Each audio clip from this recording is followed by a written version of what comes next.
So dua-dua tu berfungsi ke tak? Berfungsi, dua-dua berfungsi. Dua-dua berfungsi. Maknanya brake lever kiri kanan tu untuk saya Azam daripada Jempol. motor dekat sebelah abang ni motor apa dia bang? Ini Suzuki RC100. RC100. Cerita sikit sejarah pasal motor ni. Abang beli ke ataupun mewarisi daripada sesiapa ke?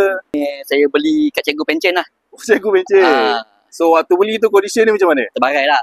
Barai lah. Okey. Apa yang abang dah buat dekat motor ni? Okay, first kita custom dululah. Okey. Macam dia punya rim, apa semua, exhaust, kita buat overhaul balik enjin apa semua lah. Tu kita masuk cat lah. Ini rim bapak. YP bapak lah ni? YP bapak. So macam modifikasi brake disc kiri kanan tu macam mana abang buat tu? Memang saya ada bengkel kat Jempol. Okey. Memang custom sendiri lah. So dua-dua tu berfungsi ke tak? Berfungsi, dua-dua berfungsi. Dua-dua berfungsi. Maknanya brake lever kiri kanan tu untuk satu brake lah? Ya. Kalau motor kelas, dia akan masukkan kabel 2 ke 1. Sebab dia ada kelas. Sebab ni tak ada kelas. Kita nak buat lawa kan. Kita buatlah 2 pump. Satu ponsi satu ponsi satu. Okey. Tapi dia rim belakang tu macam lain sikit. Okey, mula saya masuk rim Y. Okey. Rim Y, tu pula dapat rezeki rim ni. Saya baru sempat siapkan satu je sebab customer ramai kat bengkel. Jadi kita tak sempat nak buat dua-dua.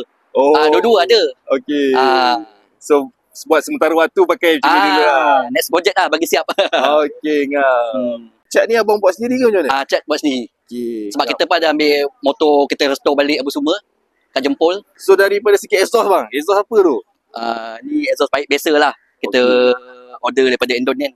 Okay bang, so berapa banyak kos abang dah habis buat motor ni? Kos tu sebab buat sendiri kan, tak kira lah pula. Sebab hobi kan. Hobi. Kita kumpul sikit-sikit kan. Okay, kita buat kan. Okay, jadi apa lagi next project untuk motor ni?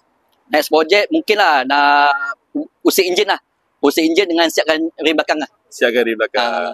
Okey. Itulah nak belanja bunyi kunci pula tak bawa. Ya betul. Okey, tak apa bang. Mungkin next time kita boleh jumpa kat Jempol lah. InsyaAllah. Okey, baik. Terima kasih bang. Ya, sama. Okay.